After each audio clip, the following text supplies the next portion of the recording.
As you learn about the narcissistic pattern, it's also wise to reflect on the much healthier alternatives. Now, below you're going to find a link to my new extensive course called Ready, Set, Connect. It addresses both the mindset and the skills involved in gratifying relationships, and I hope you'll find it to be quite therapeutic.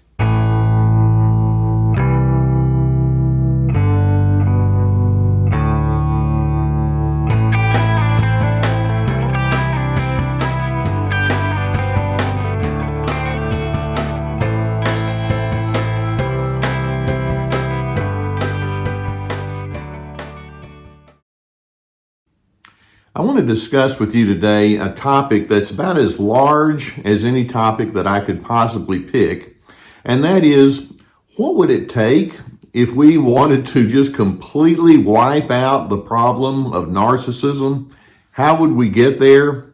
Now, as a caveat, I'm going to just let you know up front, I've been in the trenches way too many years to know that that's going to happen, and I'm not going to be idealistic to the point of just overlooking some of the difficulties that are just going to continue to exist. But I like to think, okay, let's at least have a goal. Now, two things. Number one, there are some individuals who've had plenty of narcissistic patterns and inclinations, and they may actually get to the place of saying, I've hit my rock bottom, I don't want to do this anymore, how am I going to get out of this? Or it may be that you're the kind of person who's lived with those individuals with narcissism, and you thought, you know what? Some of the very worst characteristics in me have come forward, and I'm tired of letting that person set my pace, so how can I make the adjustments? Either way, if we were to say, well, these are the wisest ways that we can go to eliminate, to wipe out the issue with narcissism, this is what it would take. I'm going to give you 7 primary changes that an individual would need to make. And please understand that when I talk with you about these 7 changes, I'm talking about more than just doing this a little bit different and tweaking that a little bit differently, but I'm talking about a mindset, a way of thinking, and how you prioritize your sense of meaning and the priorities that you pursue. Okay, so let's just dive right in. I'm going to give you the 7, and then I've got a few things to add to it at the very end of this. The first change that would need to happen would be you want to change your reflex for control into a willingness to serve.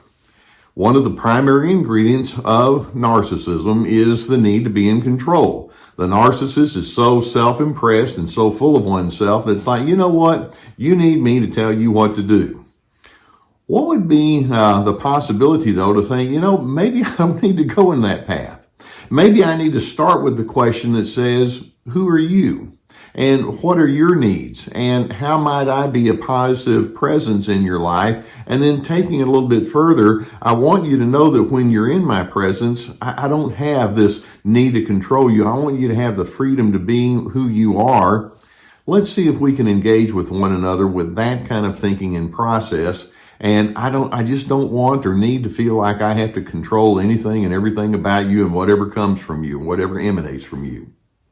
A second change that would need to occur, and that is you would want to change your sense of indifference into conscientiousness. Keeping in mind that one of the things that's a part of narcissism is narcissists are indifferent toward other individuals. It's like, I don't care about who you are. This is the me show here. And as long as I get my way, I'm happy. And you just have to figure out how you're going to get along with me. Conscientiousness, though, is a much different kind of characteristic. Frankly, it's one of the richest words that we can possibly pick. When we talk about being conscientious, we're thinking about living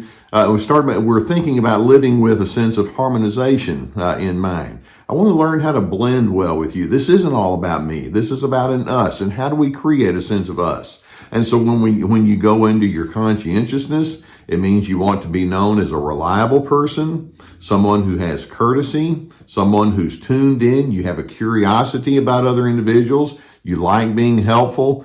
That's the conscientiousness there, and you realize I'm not going to live just entirely with my agenda and with my cravings. I want to make sure that you feel included, and I'm going to take initiatives in that direction. A third change that could be made is you would change your conniving tendencies into openness. Okay, you know that when we're talking about narcissism, we're talking about individuals who can be very prone towards scheming. They can be manipulators. They are exploitive toward one another. They want to find that competitive edge. And part of that is they can be secretive and they just are going to let you know about who they are on a need to know basis. But when we talk about changing that over into openness, we're talking about a whole different kind of mindset. First, the word that comes to my mind is authenticity. My outside matches pretty closely with what I have on my inside, and I want to be known as someone who's more than willing to say, talk to me about anything you need. I'm open to your input. I want to be accountable. I want to be a safe individual. I want to be available, and if you have something you need to discuss, I'm not going to just run away and be evasive. I'm here. I'm available. I want you to know who I am, and I'm going to make myself known. A fourth change that would be necessary, and that is you would change your sense of agitation to respect. One of the natural byproducts of narcissism is a simmering anger, and irritability and annoyance, and the narcissists, because they're so demanding and they have such a need for other people to fill them with what we call narcissistic supply. These people are just one false move away from being openly irritable and impatient. They feel tension, they create tension, they can be critical and annoyed rather easily. Sometimes that annoyance goes all the way into rage.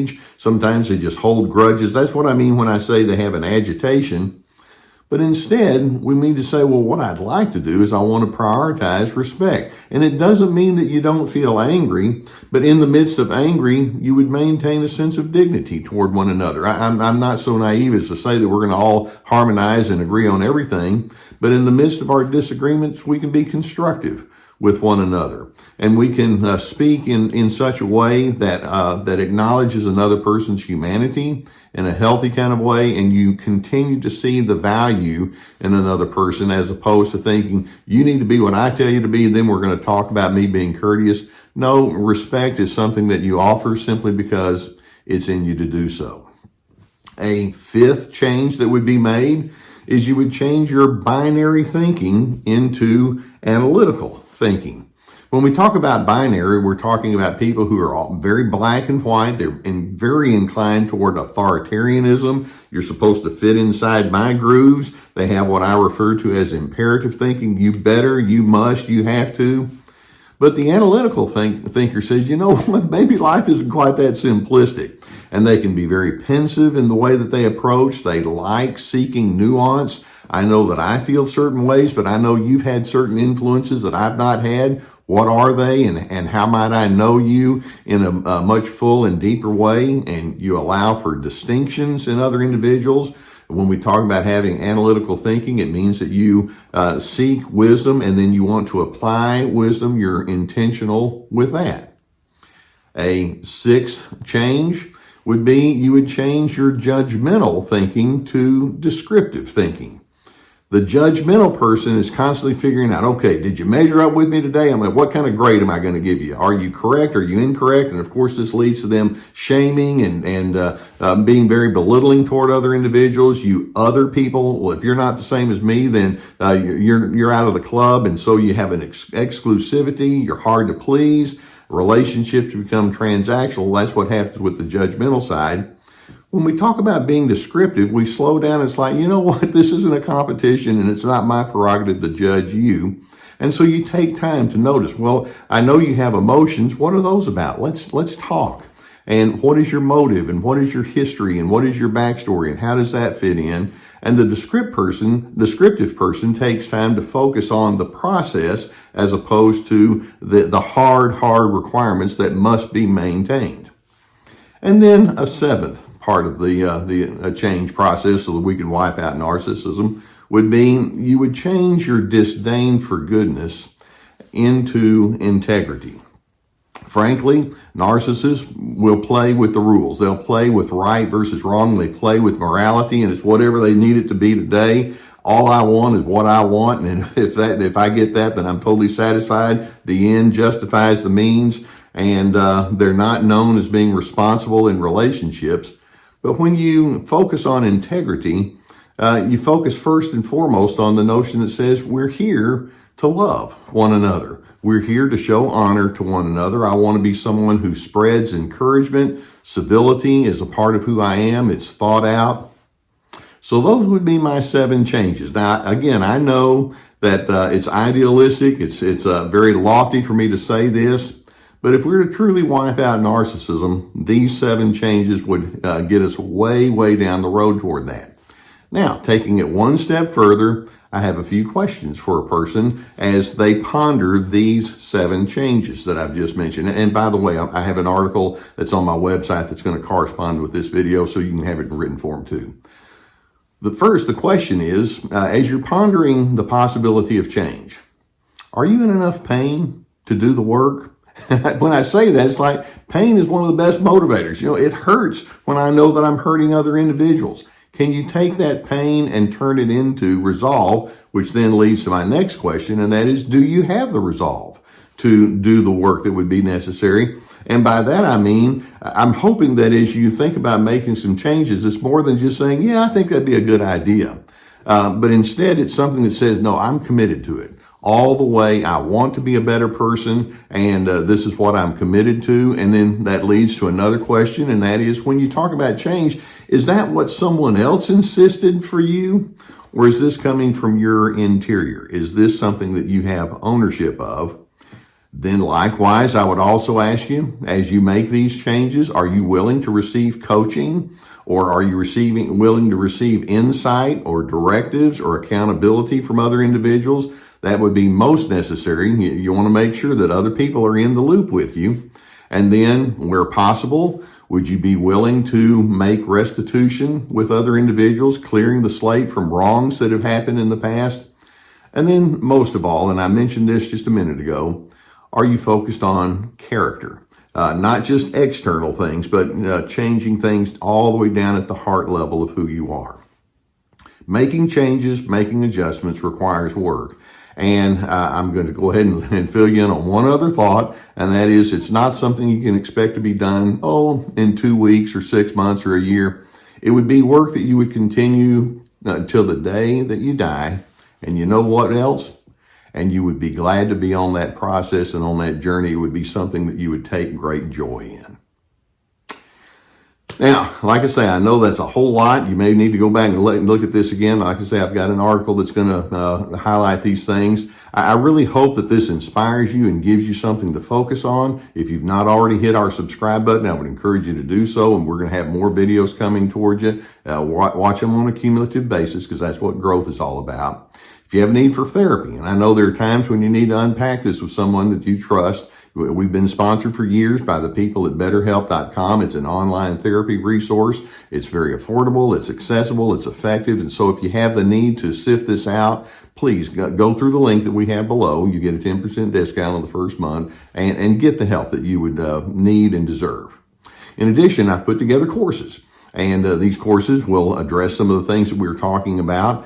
Each course has at least 25 videos. Every video has written documentation with it, guided questions. We have Ready, Set, Connect about having good connections with others. This is me about establishing your boundaries. Free to be, finding yourself despite those controllers. I also have webinars that are a bit different and are presented in a different way. They're on our website, as well as access to my podcasts. My many articles that are on there, my books, etc. That's what we're here for. We have resources aplenty.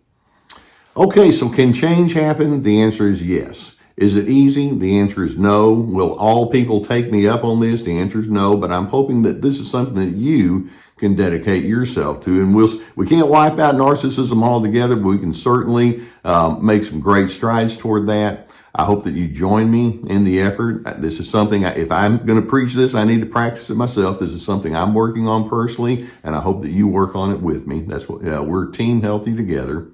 And as you dedicate yourself to this, I hope it positions you to be a person of steadiness, and ultimately you can find more and more of your sense of peace.